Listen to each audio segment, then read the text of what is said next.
berita sekaligus akan kita kaji bersama terkait dengan tragedi KM 50, di mana putusan pengadilan,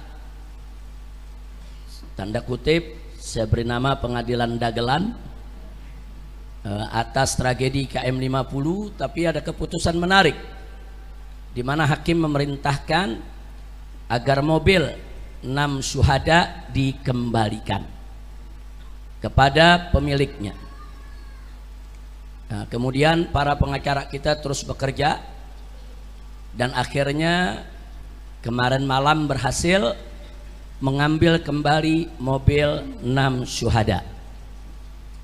Mobil itu akan kita simpan dengan baik karena itu termasuk barang bukti otentik atas terjadinya tragedi KM 50, sekaligus fisik mobil tersebut akan memberikan jawaban untuk kita apa sebetulnya yang terjadi pada peristiwa tragedi KM 50. Sementara ini mobil tersebut kita letakkan ada di depan majelis ini. Ini mobil yang digunakan oleh 6 syuhada. Saudara, mobil ini akan kita simpan dengan baik karena ini barang bukti, tidak boleh kita hilangkan, tidak boleh kita musnahkan. Dan pemilik mobil ini pun sudah secara lisan sejak jauh-jauh hari menyatakan ini diberikan, yaitu untuk kepentingan perjuangan penegakan keadilan. Jadi yang punya mobil ini tidak meminta mobil ini untuk kembali. Nah, karena itu kita amankan terlebih dahulu, nanti kita akan tempatkan di satu tempat untuk terus kita simpan. Sampai kapan? Sampai digelarnya pengadilan HAM untuk menegakkan keadilan bagi para 6 syuhada insya Allah. Nah, di sini saya mau ingatkan firman Allah Subhanahu wa taala dalam Al-Qur'anul Karim, yaitu dalam surat Ibrahim ayat 42. A'udzu billahi minasyaitonir rajim. Bismillahirrahmanirrahim. Wala tahsabannallaha ghafilan amma ya'malu dhalimun. Amma ya'malu dhalimun. Innama yuakhiruhum liyaumin tashkhasu fihil absar. Sadaqallahul azim. Luar biasa ayat ini, saudara. Masya Allah, tabarakallah. Allah menyatakan walah tahsabanallah, jangan sekali-kali kamu mengira bahwa Allah itu ghafilan, lalai, amma ya'malu zalimun, dari apa yang dilakukan oleh orang-orang zalim. Jadi Allah menyatakan dengan tegas dalam ayat ini, jangan sekali-kali kamu mengira bahwa Allah itu lalai dari apa yang dilakukan oleh orang-orang zalim. Artinya apa? Artinya di sini penegasan Allah tidak lalai.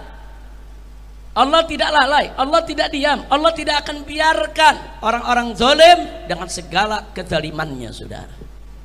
Selanjutnya Allah ingatkan, innama yuakhiruhum, sesungguhnya Allah tunda mereka. Jadi kezaliman mereka enggak langsung dibalas pada hari itu juga, saudara. Allah tunda pembalasan mereka, saudara. Sampai kapan? Liyaumin, yaitu untuk suatu hari nanti, tashkhasu fihil absar, di mana mata-mata manusia semua akan terbelalak.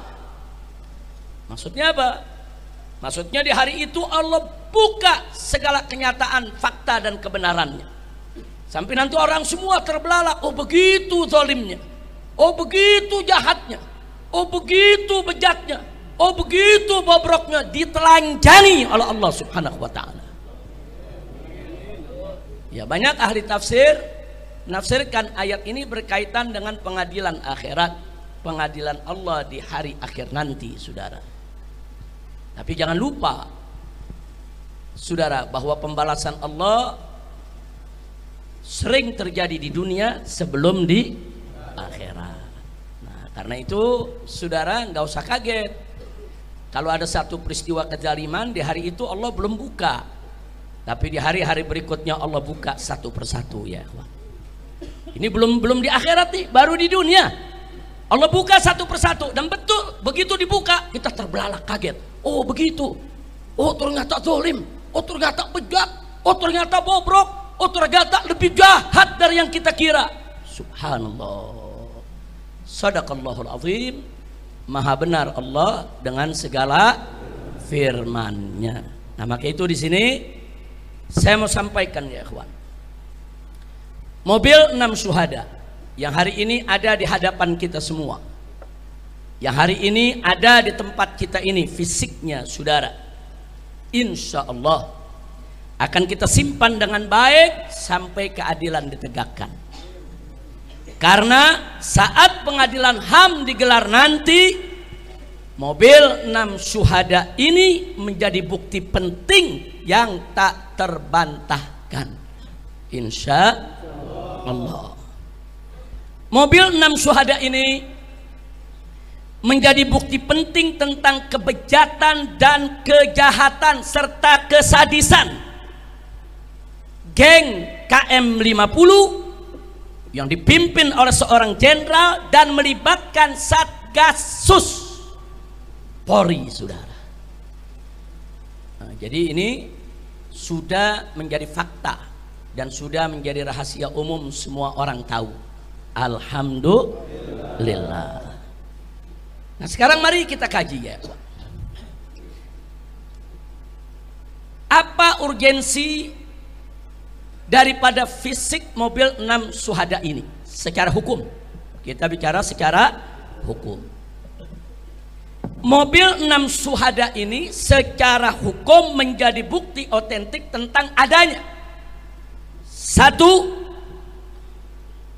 adanya unlawful killing, yaitu pembunuhan di luar hukum atau pembunuhan tidak sah secara hukum yang dilakukan oleh aparat negara.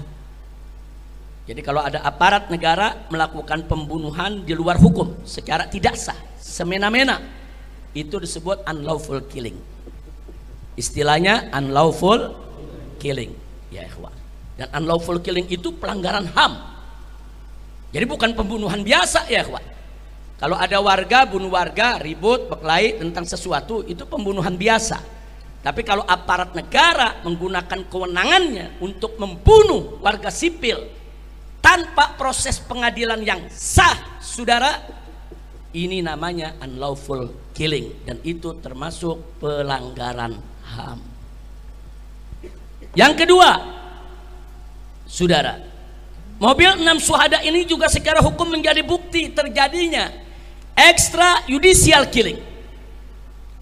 Apa itu extrajudicial killing, saudara? Yaitu pembunuhan di luar hukum atau tanpa putusan pengadilan yang dilakukan secara sengaja serta dilakukan atas perintah jabatan dengan melibatkan pejabat negara, saudara.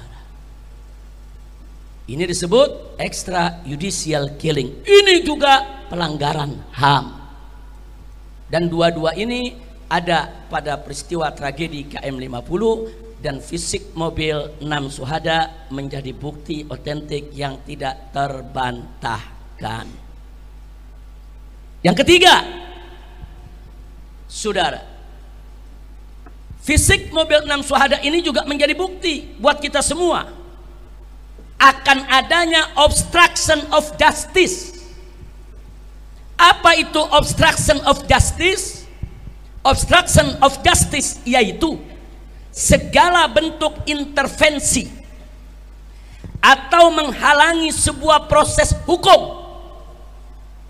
Jadi kalau ada pejabat negara justru menggunakan wewenangnya untuk menghalang-halangi proses hukum, saudara, untuk melakukan intervensi, saudara, untuk menutup kebenaran, merekayasa kejadian, itu namanya obstruction of justice dan ini juga pelanggaran HAM.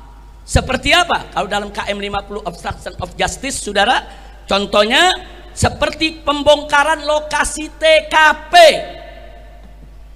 Dalam suatu peristiwa pembunuhan, saudara, nggak boleh TKP dihilangkan, nggak boleh TKP itu dimusnahkan, saudara. Dengan diratakannya TKP, di sana ada terjadi, saudara, pejabat negara yang menggunakan wewenang untuk menghilangkan barang bukti, termasuk penghilangan CCTV. Itu juga termasuk obstruction of justice. Jadi kalau ada pejabat negara dengan sengaja menghilangkan, melenyapkan, menyembunyikan, menghapus CCTV yang menjadi bukti atas terjadinya suatu kejahatan, itu adalah obstruction of justice, dan itu juga pelanggaran HAM. Seperti apa lagi? Seperti pemaksaan warga yang ketika itu hadir ikut merekam kejadian apa yang terjadi di KM 50, saudara. Kemudian dipaksa untuk menghapus isi rekamannya. Itu juga merupakan, saudara, aparat menggunakan wewenang untuk menghilangkan barang bukti. Nah, kenapa harus dihapus? Karena rekaman warga itu dan CCTV itu menjadi bukti bahwa 6 laskar FPI, 6 pengawal kami saat di KM 50 6-6-nya masih hidup. Bukan sudah mati, saudara. Nah, jadi bukti ini semua dihapus. Jangan sampai ada bukti kalau di KM 50 semua masih hidup, seolah-olah 6-6-nya mati dalam tembak menembak dengan petugas. Ini namanya membuat skenario untuk merekayasa kasus, saudara. Tapi gagal. Kenapa? Ternyata banyak warga memberikan kesaksian, saudara, dan itu direkam oleh Tempo, dibuat film. Bagaimana warga memberikan kesaksian bahwa 6 laskar FPI masih hidup. Hanya yang 2 terluka, digotong, sedangkan yang 4 masih sehat, segar, bugar. Nah, jadi mereka berusaha untuk menghilangkan bukti, ternyata Allah jaga, buktinya masih ada, ya. Nah, jadi sekali lagi, upaya menghilangkan bukti semacam ini termasuk obstruction of justice. Baik, sekarang kita lanjutkan yang keempat. Yang keempat adalah abuse of power. Apa itu abuse of power? Yaitu penyalahgunaan wewenang oleh aparat atau pejabat negara, mulai dari pengintaian dan penguntitan serta penyergapan tanpa izin pengadilan, sampai tindakan pembunuhan dan penghilangan barang bukti. Ini semua, saudara, mulai dari kita katakan unlawful killing, extrajudicial killing, obstruction of justice, ini semua merupakan bentuk daripada abuse of power, penyalahgunaan wewenang. Karena mereka menjadi pejabat negara, saudara, disumpah untuk apa? Untuk melindungi negara, melindungi rakyat, saudara, bukan untuk menculik, membunuh atau membantai mereka, saudara. Ini namanya abuse of power. Nah, sekarang yang kelima, perlu kita ketahui bahwa keempat pelanggaran tadi, baik itu yang pertama unlawful killing, maupun itu yang kedua extrajudicial killing, maupun yang ketiga obstruction of justice, maupun yang keempat abuse of power, saudara, maka ini semua merupakan pelanggaran HAM. Dan bukan sembarang pelanggaran HAM, pelanggaran HAM berat. Kenapa berat? Karena tadi ada 4 norma yang dilanggar yang telah menyebabkan 6 warga sipil tidak bersalah kehilangan nyawa. Diperlakukan secara keji, biadab, melanggar hukum, sehingga mereka harus diseret ke pengadilan HAM seluruh geng KM 50 yang terlibat di dalam pembantaian KM 50. Nggak boleh dibawa ke pengadilan biasa, saudara. Makanya kami akan berjuang kepala jadi kaki, kaki jadi kepala. Peristiwa tersebut harus dibawa ke pengadilan HAM. Tidak berhasil di rezim ini akan berganti, insya Allah. Mudah-mudahan kita dapat rezim yang baik, rezim yang akan menegakkan hukum, rezim yang akan memberikan keadilan kepada rakyat. Amin ya rabbal alamin.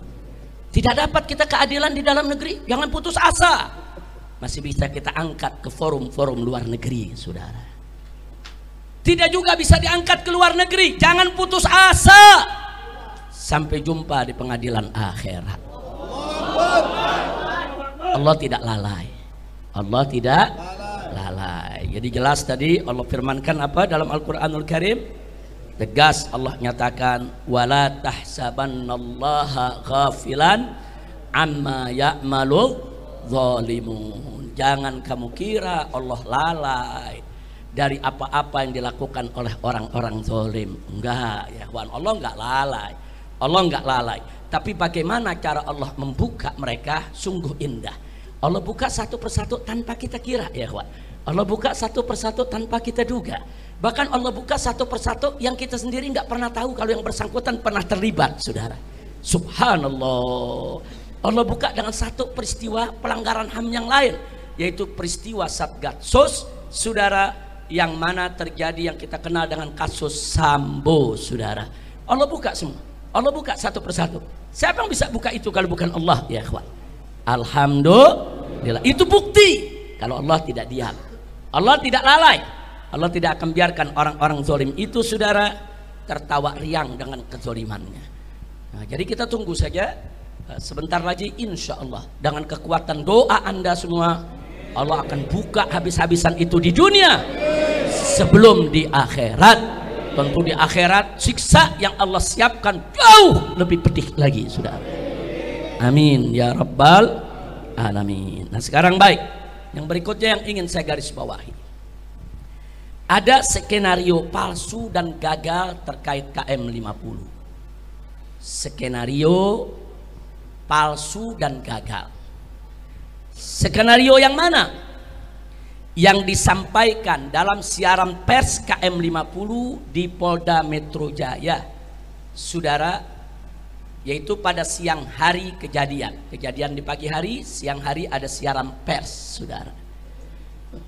Di sana dikatakan bahwa semua mobil berisi 10 laskar FPI setelah pepet-pepetan di jalan turun dari mobil lalu serang petugas dengan aneka senjata tajam dan aneka senjata api, sehingga petugas terpaksa bela diri dengan menembak mati 6 laskar FPI, sedang yang 4 melarikan diri.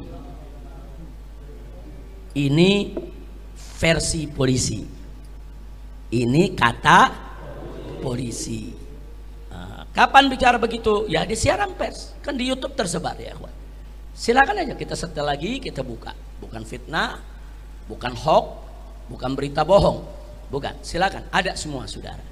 Jadi skenarionya, jadi mobil FPI ini pepet-pepetan dengan mobil petugas, kemudian berhenti, ada 10 orang turun pakai senjata menyerang petugas. Nah, karena petugas mau diserang, maka petugas kan boleh bela diri. Maka petugas langsung keluarkan senjata, menembak mati 6 laskar dan yang 4 melarikan diri. Kata polisi. Kira-kira jelas ya? Nah, ternyata siaran pers tersebut, saudara, bohong. Sebar hoax, sebar fitnah. Kenapa? Satu, sebab bahwa mobil 6 syuhada yang ada depan kita saat ini, saudara, berisi hanya 6 orang laskar, bukan 10 orang laskar. Jadi hanya berisi supir dengan 1 orang di sampingnya, duduk 2 laskar di tengah, dan duduk 2 laskar lagi di belakang. Jadi dari sini saja sudah kelihatan bohongnya. Nah, dari mana kami tahu isi daripada mobil tersebut? Karena sebelum kami berangkat, Panglima Laskar memeriksa semua mobil. Di mobil pertama siapa isinya, di mobil kedua siapa isinya, di mobil ketiga siapa isinya. Bahkan bukan hanya memeriksa penumpang, memeriksa posisi. Siapa supirnya, di samping supir siapa. Siapa yang duduk di tengah 2 orang, dan siapa yang duduk 2 orang di belakang. Jadi artinya apa? Artinya sebelum kami berangkat, kami sudah punya peta, kami sudah punya data. Itu mobil siapa saja yang ngisi dan seterusnya. Jadi tidak ada yang diisi sampai 10 orang. Bohong. Nah, baik, yang kedua, bahwa 6 syuhada tidak bawa senjata tajam, apalagi senjata api. Adapun aneka senjata tajam dan senjata api yang dipamerkan saat siaran pers KM50 di Polda Metro Jaya hanya berdasarkan kesaksian tunggal sepihak dari polisi, itu pun tanpa uji balistik senjata api, saudara. Senjata api itu mestinya kalau manusia tuh ada forensiknya, saudara. Senjata api juga ada namanya uji balistik. Apalagi kalau senjata api itu asli, terdaftar, nanti ketemu siapa pemiliknya. Nah, jadi tanpa dilakukan, tahu-tahu sudah disebut ini semua punya Laskar FPI. Siapa saksinya?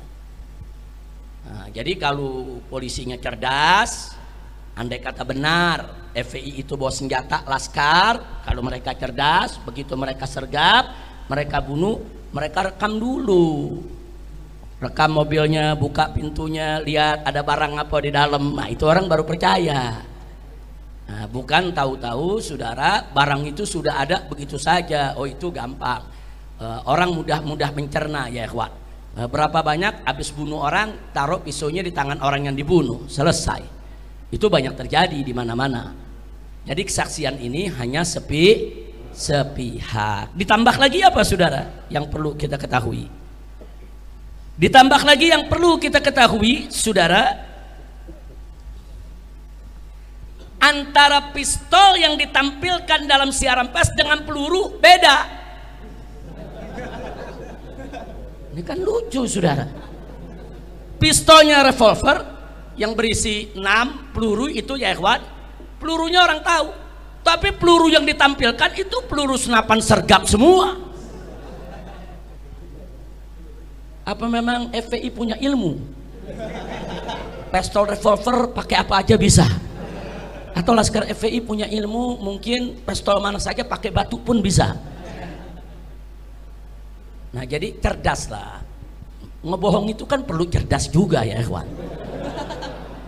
Iya, ngebohong juga perlu cerdas. Ini udah ngebohong bodoh lagi. Kira-kira jelas? Ada lagi, waktu siaran pers dikatakan ini senjata api asli, ditunjukkan. Besoknya berubah, katanya senjata rakitan. Ada, kita simpan. Itu bukti siaran pers semua kita simpan, ya. Hari berikutnya berubah lagi. Enggak, ini senjata asli polisi yang dirampas oleh Laskar. Jadi pertama dibilang senjata asli milik Laskar. Besok berubah senjata rakitan milik Laskar. Begitu diprotes oleh netizen, berikutnya lagi berubah lagi. Katanya senjata asli milik polisi dirampas Laskar. Luar biasa. Saya mau tanya, kita pakai akal yang sehat lah. Saya mau tanya, saudara, akal sehat bisa terima itu? Bisa terima itu?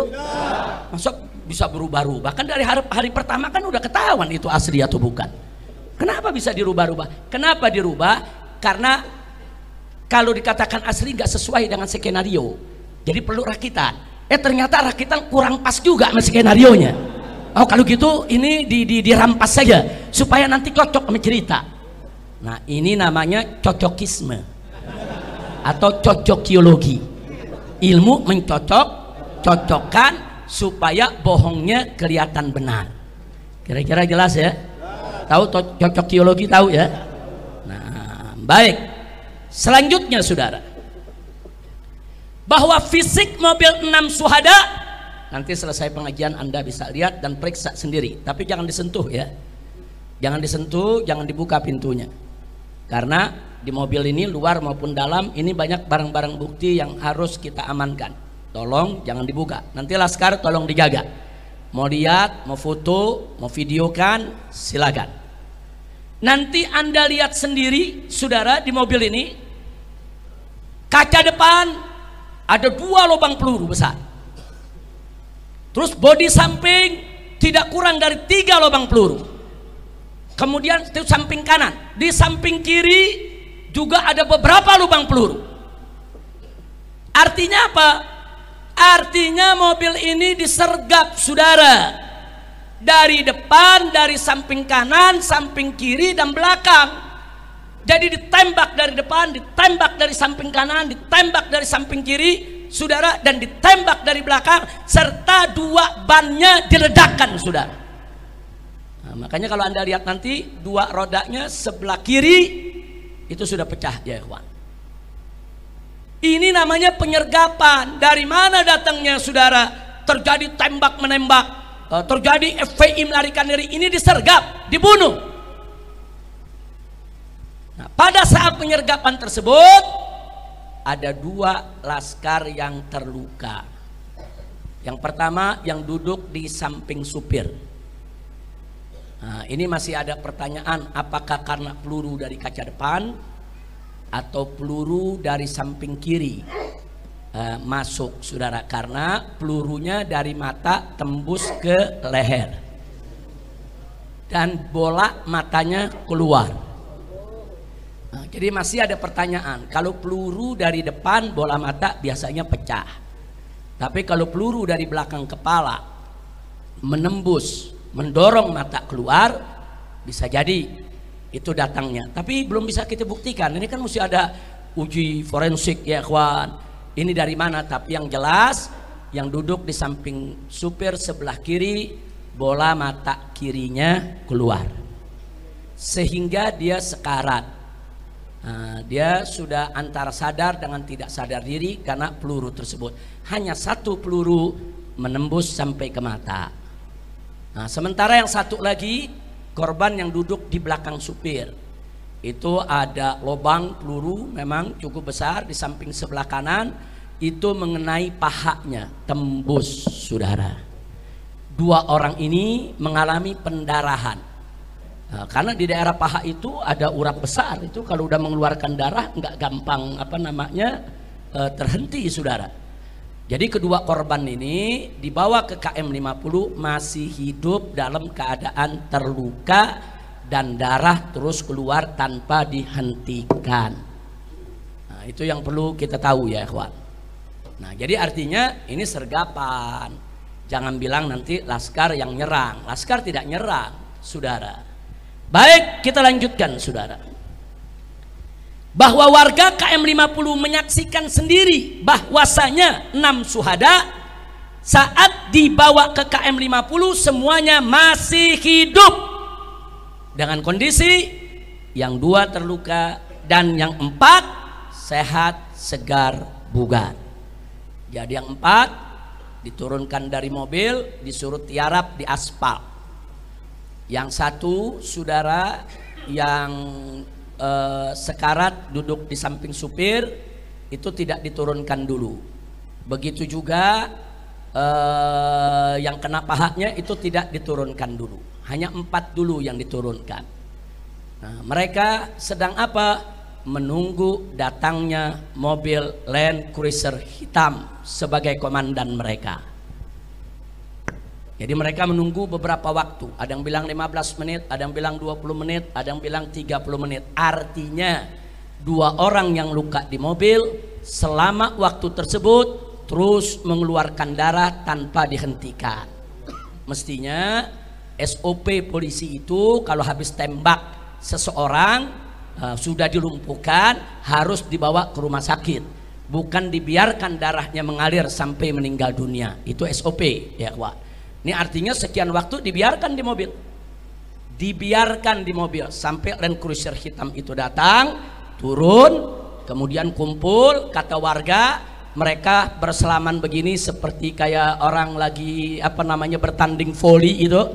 Nah, kemudian mereka bersorak seolah-olah mereka senang sudah menang, ya ikhwan. Nah, dari situ si komandan memberikan arahan, baru yang di mobil 2 digotong dipindahkan ke mobil lain. Dan yang 4 juga dimasukkan ke mobil yang lain, saudara. Artinya garis bawahi, 6-6-nya masih hidup saat ada di KM 50, saudara. Baik, kita lanjutkan, saudara. Nah, jadi jangan bilang Laskar melakukan perlawanan, ada tembak menembak, sampai ada yang mati 6 orang, 4 lari. Bohong. Baik, saya lanjutkan saudara. Bahwa skenario siaran pers KM50 yang digelar di Polda Metro Jaya berbeda dengan skenario rekonstruksi. Nah, ternyata begitu direkonstruksi nggak sesuai dengan isi siaran pers. Dan berbeda juga dengan skenario sidang. Waktu sidang dagelan lain lagi ceritanya, saudara. Polisi yang dijadikan saksi. Nah, di mana menurut sidang, saudara, menurut polisi pelaku katanya di sidang, saudara, bahwa 2 laskar FPI yang terluka meninggal saat dilarikan rumah sakit akibat kehabisan darah. Itu katanya. Katanya. Kemudian sedang 4 laskar FPI lainnya mati ditembak oleh petugas karena melakukan perlawanan di dalam mobil petugas, sehingga terpaksa 4-empatnya ditembak mati. Nah, ini menarik, ini skenario nih. Dari skenario saudara yang disampaikan tadi dalam siaran pers sampai skenario terakhir. Nah, mari kita kaji masing-masing skenario. Yang pertama saya sebut skenario aneh. Nah, anehnya di mana? Mari kita lihat saudara. 2 laskar terluka, yang satu tertembak di mata, sedang yang satunya lagi tertembak di paha. Ini yang 2 nih yang meninggal dunia, yang katanya kehabisan darah, saudara. Tapi anehnya saat kita memeriksa jenazahnya, kan jenazahnya dibawa ke Petamburan, kan jenazahnya dimandikan di sini, saudara. Ternyata 2 yang luka tadi, yang matanya keluar dengan yang pahanya tertembak mengeluarkan banyak darah, ternyata juga mengalami luka tembak yang sama. 2 tembakan lagi, 1 tembakan dekat jantung dan 1 tembakan di paru-paru, saudara. Dari mana ini peluru? Katanya mati kehabisan darah. Kalau betul dia luka kemudian dibawa ke rumah sakit mati kehabisan darah, nggak ada lagi dong peluru di jantung, nggak ada lagi dong peluru di paru-paru. Ini peluru di jantung dan di paru-paru dari mana datangnya? Datangnya setelah KM50. Berarti ada apa? Berarti dia masih hidup, dihabisi. Kira-kira jelas gak? Kalau nggak ada luka lagi mungkin benar kehabisan darah. Kalau tidak ada luka yang lain bisa jadi dia kehabisan darah, dia meninggal. Tapi meninggal kehabisan darah pun bukan berarti polisi benar, enggak dong. SOP-nya masa orang lagi luka berdarah dibiarkan. Andai kata pun kehabisan darah tetap salah. Nah, ini ternyata bukan karena kehabisan darah. Seluruh syuhada yang 6 semuanya punya luka tembak di jantung dan punya luka tembak di paru, ya kawan. Semuanya 6-6-nya. Dan luka itu hampir mirip, berdekatan. Semuanya itu dekat jantung, ya kawan. Semua. Dan semuanya ada di paru, ya kawan. Berdekatan. Kok bisa sama? Nah, jadi sekali lagi di sini jadi aneh kalau dibilang 2 laskar itu mati karena kehabisan darah. Enggak sekalian bilang 2 laskar itu mati karena kehilangan nyawa. Kan ngebohongnya lebih enak. Ngebohong tapi benar gitu. Ngebohong tapi benar, ya 2 laskar itu kami umumkan meninggal karena nyawanya dicabut oleh malaikat. Sekalian aja bikin laporan begitu. Kan kita mencari penyebab kenapa meninggal dunia. Oh, karena darahnya keluar. Betul. Kenapa darahnya keluar? Karena ada luka tembak. Betul. Kalau biasanya kalau tahanan atau tangkapan ditembak keluar darah langsung dibiarkan atau dibawa ke rumah sakit? Bawa ke rumah sakit dong. Kenapa dibiarkan sampai meninggal kehabisan darah? Itu satu. Kedua, kalau memang benar kehabisan darah, kenapa ada tambahan luka di jantung dan di paru? Dari mana itu tembakan datangnya? Nah, kira-kira jelas tidak? Jelas ya? Baik. Kemudian yang kedua, saudara, 2 laskar terluka tidak langsung dibawa ke rumah sakit, tapi dibawa dulu ke KM 50. Beberapa waktu menunggu kedatangan mobil Land Cruiser hitam yang berisi komandan yang akan beri arahan 5 laskar tersebut, 6 laskar tersebut harus diapakan. Jadi ada arahan, ada perintah, ada petunjuk. Makanya tadi kita katakan, saudara, di sana ada unlawful killing, ada extrajudicial killing, saudara, di sana ada obstruction of justice, dan di sana ada abuse of power. Nah, jadi ada yang ditunggu komandan beri arahan. Nah, ini kan berarti atas nama jabatan, saudara. Makanya tadi kita katakan ini pelanggaran HAM berat. Baik, yang ketiga, saudara, pembunuhan 2 laskar ini oleh Komnas HAM diabaikan. Sangat kita sesalkan, diabaikan soal 2 laskar yang meninggal dunia ini oleh Komnas HAM. Bahkan oleh polisi, kedua korban tersebut dijadikan sebagai tersangka penyerangan petugas. Lalu dalam sidang dagelan KM 50, soal 2 orang ini tidak diungkap lagi, saudara. Makanya sidang dagelan KM 50 hanya mengadili soal pembunuhan terhadap 4 laskar. Nah, kenapa yang 2 tidak diungkap? Karena mereka takut kalau yang 2 diungkap ketahuan. Nah, kalau mereka bilang ini karena luka tembakan di mata dan paha, lalu dari mana itu luka tembakan di jantung dan di paru? Kalau dikatakan oh itu luka sudah ada dari sebelumnya, oh kalau luka dari ada sebelumnya, kenapa kedua-duanya masih hidup di KM 50? Masih hidup di KM 50. Banyak saksi yang datang, saudara, banyak saksi yang memberikan yaitu kesaksian. Nah, karena takut kebongkar, ini ditutup. Komnas HAM tidak mengupas, pengadilan tidak menyidangkan. Makanya saya sebut skenario aneh yang gagal. Alhamdulillah. Baik, sekarang yang kedua. Ini skenario aneh yang kedua, saudara. Kata polisi, kata siapa?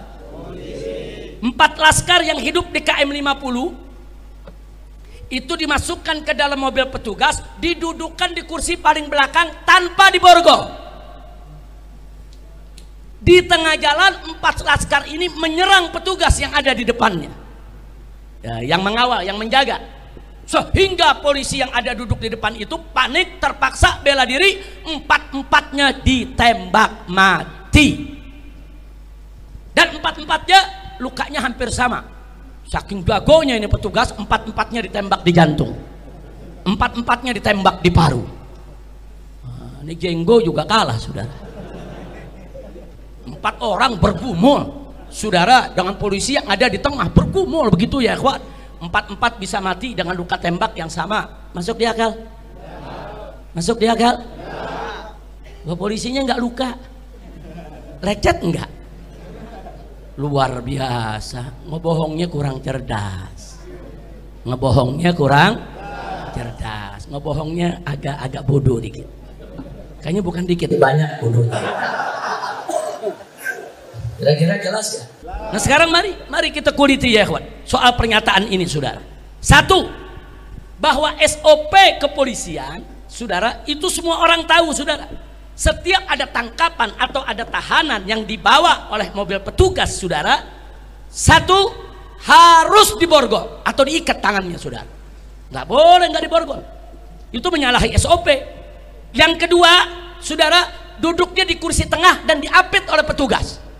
Nggak boleh duduk di samping supir, nggak boleh duduk di belakang, saudara, di belakang petugas, nggak boleh, berbahaya dong, bisa menyerang petugas.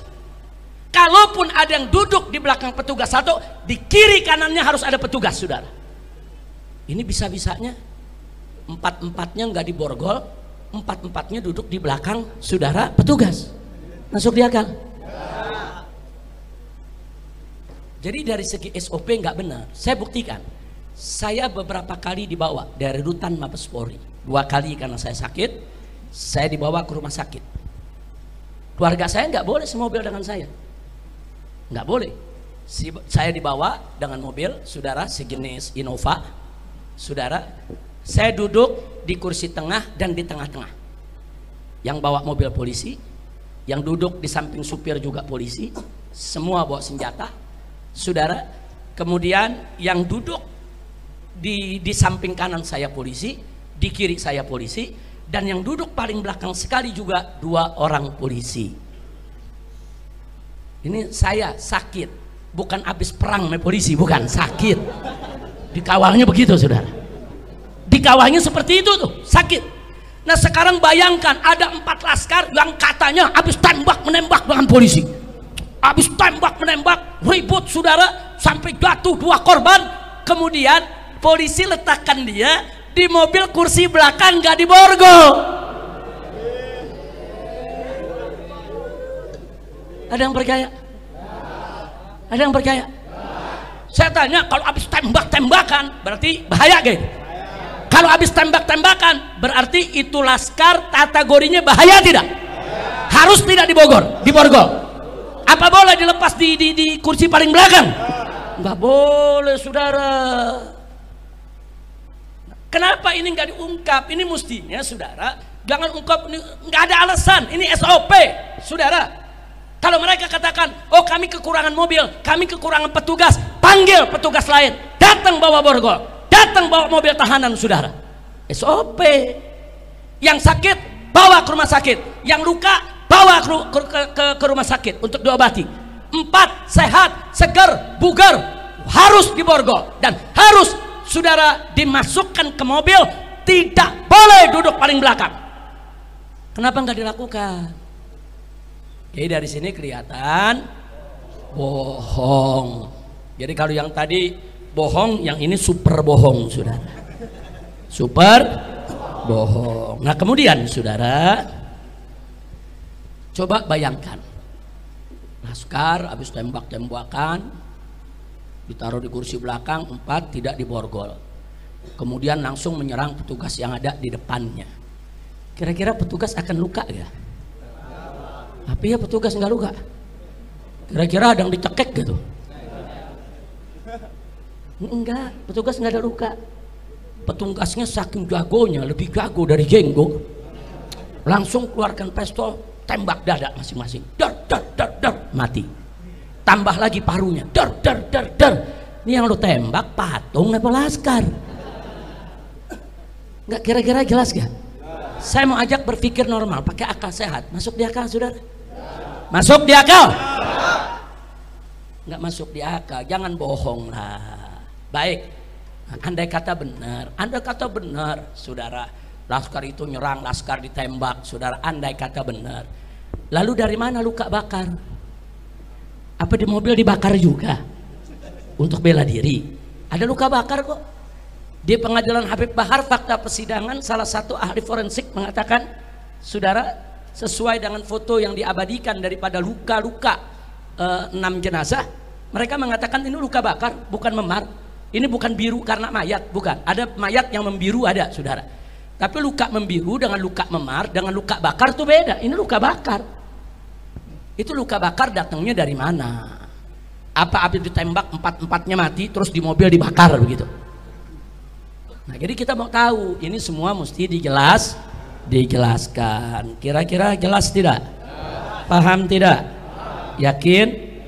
Baik. Nah, jadi di sini, saudara, dan gak sampai di situ, saudara, dalam pergumulan di dalam sebuah mobil yang luar biasa itu, saudara, saya mau tanya, kira-kira supir panik gak? Panik. Kira-kira kalau supir panik itu mobil bisa goyang gak tuh? Ada yang berantem 4 orang, nyerbu petugas, mobil goyang gak?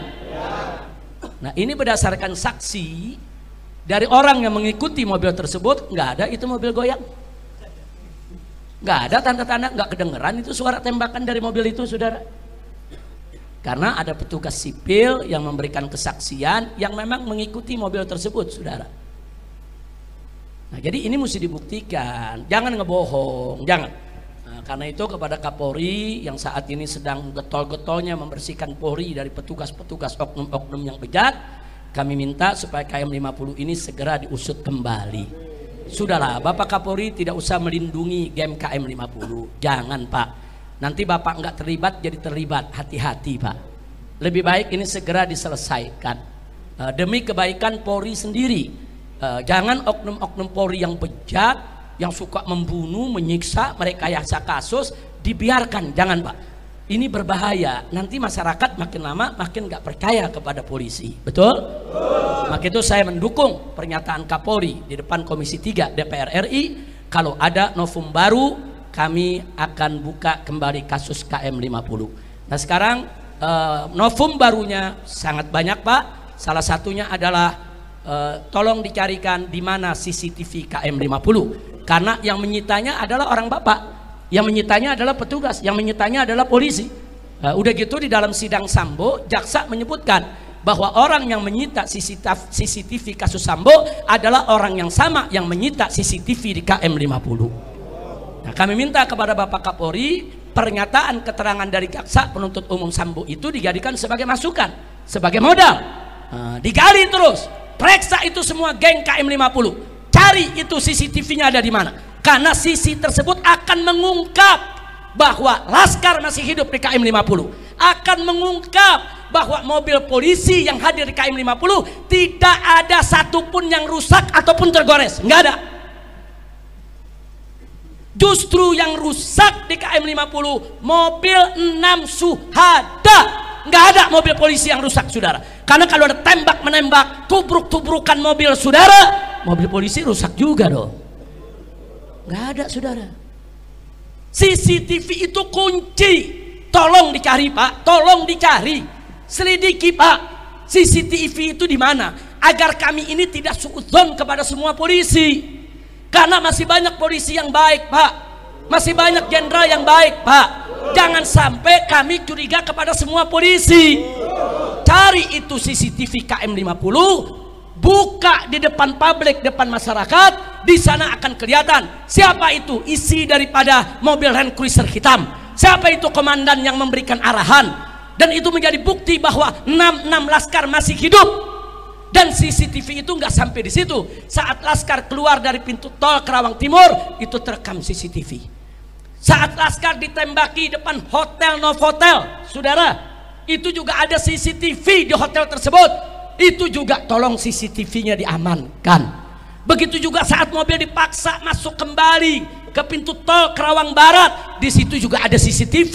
Bagaimana kondisi mobil saat masuk? Apakah bannya sudah pecah atau belum? Apakah sudah terluka atau belum? Sehingga jelas di mana tembakan itu terjadi. Dan sepanjang tol semua ada CCTV-nya. Dan di CCTV itu terlihat siapa saja petugas saudara yang hadir di KM50. CCTV itu nggak boleh dihilangkan. Maka itu kita minta tolong Pak Sigit, tolong Pak Kapolri, dengan hati yang tulus, dengan kecintaan kami sebagai rakyat kepada institusi kepolisian. Karena nggak mungkin kita hidup tanpa polisi, nggak mungkin saudara. Berbahaya sekali Indonesia hidup tanpa polisi, tapi hidup dengan polisi bejat lebih berbahaya, saudara. Maka itu kita minta kepada Bapak Kapolri, kami dukung Bapak, kami dukung kepolisian. Yuk kita bersihkan Polri dari seluruh oknum-oknum yang bejat, dari seluruh oknum-oknum yang zalim. Nah, kami tidak mau menuduh Pak. Baik, kita nggak usah nuduh Pak. Ayo kita keluarkan aja CCTV-nya. Nanti kan ketahuan Pak, siapa yang terlibat di situ, siapa itu yang ada di Land Cruiser hitam. Berapa sih Land Cruiser hitam itu nomor seri polisinya? Ada kok di CCTV Pak, ada. Semua mobil kelihatan Pak. Apa betul ada mobil petugas yang diserang sama Laskar, katanya dihancurkan dengan pedang, saudara. Kemudian dia punya bodinya disabet-sabet dengan parang. Apa betul? Nanti di CCTV kelihatan Pak, mobil yang mana itu yang disabet oleh Laskar. Kenapa CCTV tersebut harus disembunyikan? Nah, jadi kalau kita mau bicara novum baru, itulah adalah novum baru. Dan saudara, sekali lagi pernyataan jaksa bahwa saudara, tim yang urus CCTV Sambo adalah tim yang sama yang mengurus CCTV KM50. Saya tidak bikin hoax, saya tidak bikin bohong, saya menyampaikan apa yang disampaikan oleh jaksa dalam forum resmi persidangan Sambo, dalam dakwaan resmi yang disampaikan di depan pengadilan negeri, saudara. Nah, kira-kira jelas tidak? Paham semua? Nah, baik. Akhirnya setelah kita uraikan itu semua, saudara, jadi tadi sekali lagi ulangi, Jadi saya katakan kenapa itu super bohong soal 4 laskar itu bergumul di dalam mobil. Satu, bahwa itu tidak sesuai dengan SOP polisi, nggak sesuai. Jadi kalau ikuti SOP mestinya diborgol, ditaruhnya di tengah, diapit oleh polisi. Saya ngalami kok. Saya berapa kali saudara dibawa dengan mobil tahanan, mobil polisi. Waktu saya dipindah dari Polda Metro Jaya ke Rutan Mabes Polri. Nah, saya dibawa saudara oleh Brimob, oleh Densus saudara. Saya harus duduk di tengah, kanan kiri saya lengkap dengan senjata, di depan saya lengkap dengan senjata, di belakang saya lengkap dengan senjata saudara. Ini saya yang dikeluarkan yang tidak ada kejadian tembak menembak, apalagi laskar yang katanya ada tembak menembak. Berarti tahanan berbahaya dong. Kalau tahanan berbahaya ya borgol dong. Nah, bukan hanya diborgol, letakkan di tengah, diapit dong. Kalau nanti dia membunuh orang bagaimana? Kalau di tengah jalan lari bagaimana? Nah, jadi saya bandingkan dengan diri saya sendiri. Saya sendiri juga diperlakukan diapit kok. Enggak boleh. Saya waktu dibawa dari Rutan Salemba ke ke Lapas Cipinang dikawal begitu saudara. Waktu saya dibawa ke rumah sakit dikawal. Waktu saya mau dilepas dibawa dulu ke Bapas dikawal seperti itu kok. Itu SOP-nya. Nah, walaupun mereka Habib, maaf ini Habib ya, keluarga Habib nggak boleh duduk di sini. Ini semua petugas, Habib duduk di tengah ya. Walaupun mereka sopan, mereka minta maaf Habib ya. Ini SOP-nya. Oh ya Pak, silakan Pak. Silakan. Kalau saya mau diborgol, saya mau duduk di tengah nggak apa-apa. Silakan Anda jalankan SOP Anda. Waktu saya dipindah dari Rutan Polda Metro berangkat ke Rutan Mabes Polri, tangan saya diikat kok. Padahal yang ngawal puluhan saudara. Yang ngawal puluhan tetap diikat saudara, karena itu SOP. Saya ikuti, ayo SOP. Walaupun koruptor banyak yang nggak diborgol. Ya tapi SOP saya ikutin, koruptor nggak mengikutin, saya nggak mau ikutin koruptor. Kira-kira jelas gak? Jadi ini yang perlu diselesaikan. Nah kemudian yang berikutnya yang kedua, bahwa 4 laskar FPI yang dibunuh punya luka tembak yang hampir sama, yaitu dekat jantung dan paru. Mana mungkin jika terjadi pergumulan antara 4 laskar FPI dengan petugas dalam mobil petugas, lalu luka tembak ke-4 laskar tersebut kok bisa hampir sama? Hampir sama, ada luka tembak di dekat jantung, sama di paru, semua 6 jenazah sama saudara. Nah kemudian yang ketiga, bahwa di sebagian tubuh 6 laskar FPI ada luka memar dan luka bakar. Apa luka itu juga dilakukan terpaksa oleh petugas untuk bela diri di dalam mobil? Apa betul luka-luka itu menunjukkan ada penyiksaan? Luka tadi merupakan indikasi ada penyiksaan saudara. Nah kita mau tahu saudara, ya mereka ini disiksanya kapan? Sebelum melawan, saat melawan, atau disiksanya setelah jadi mayat? Nah, mesti dijelasin dong. Nah jadi jangan ada kebohongan. Mudah-mudahan kita doakan agar Kapolri kita tidak melindungi oknum bejat di Polri. Kita doakan agar Mabes Polri tidak lagi memberikan perlindungan kepada geng KM50. Kita minta supaya KM50 diungkit kembali, diusut kembali. Dan kita minta kepada Bapak Kapolri untuk membentuk tim khusus mencari CCTV KM50, karena itu merupakan kotak Pandora saudara. Begitu itu dibuka, semua jelas. Apa betul laskar melawan? Apa betul laskar bawa senjata? Apa betul laskar menyerang mobil aparat? Atau sebaliknya, semua akan terungkap begitu CCTV tersebut dibuka. Dan Komnas HAM sendiri dalam laporannya menyatakan bahwa CCTV KM50 disita oleh polisi dan tidak diberikan ke Komnas HAM saudara.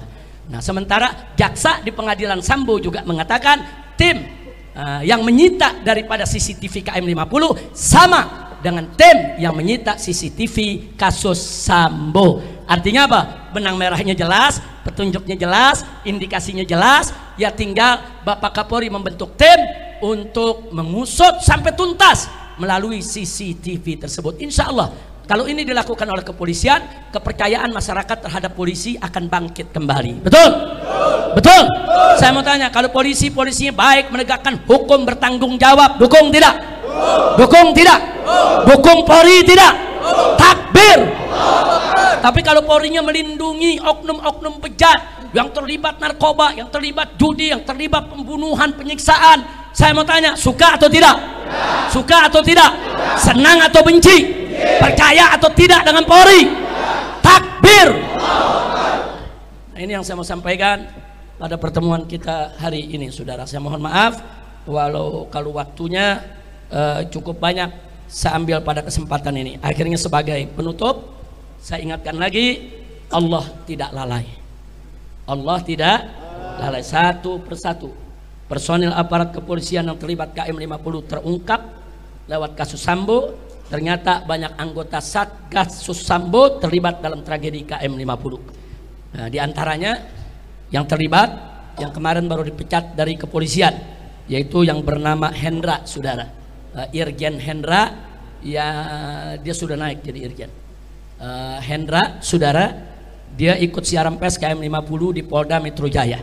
Nah, ternyata saudara dia terlibat dalam kasus Sambo, dan dia terlibat juga, saudara, yaitu pada saat siaran pers KM50. Nah, saat ini sudah dipecat dari kepolisian. Alhamdulillah. Mudah-mudahan kasusnya tetap berjalan di persidangan agar mendapatkan hukum yang setimpal. Amin. Amin ya rabbal alamin. Nah, karena itu harapan kita semua, semoga KM50 segera dibuka kembali melalui novum baru agar CCTV KM50 ditemukan. Selama CCTV KM50 tidak dibuka kepada publik, selama itu pula masyarakat tidak akan pernah percaya kepada institusi kepolisian. Betul? Betul? Betul? Dan ingat, kasus ini tidak selesai sampai di sini. Jangan lupa, rezim itu bisa berganti. Hari ini berkuasa, besok bisa lemah. Pada saat rezim ini berganti dengan pemimpin yang baik, yang jujur, yang amanat, yang mau menegakkan hukum, maka semua akan lebih, yaitu akan lebih banyak lagi yang bisa dibuktikan akan kebobrokan kebejatan para pelaku. Nah, sebelum saat itu datang, lebih baik saat ini kita selesaikan secara bersama-sama. Nah, jadi mana yang betul-betul kesalahannya berat, hukum yang berat. Mana kesalahan-kesalahan yang kecil, hukum sesuai dengan kesalahannya. Kita selesaikan secara baik-baik, tanpa saling serang, tanpa saling hujat, tanpa saling menjelekkan. Sekali lagi saya katakan di sini ya ikhwan, kita sekalipun kita nggak percaya dengan polisi, tapi kita butuh polisi. Nggak mungkin negara tanpa polisi, nggak mungkin, saudara.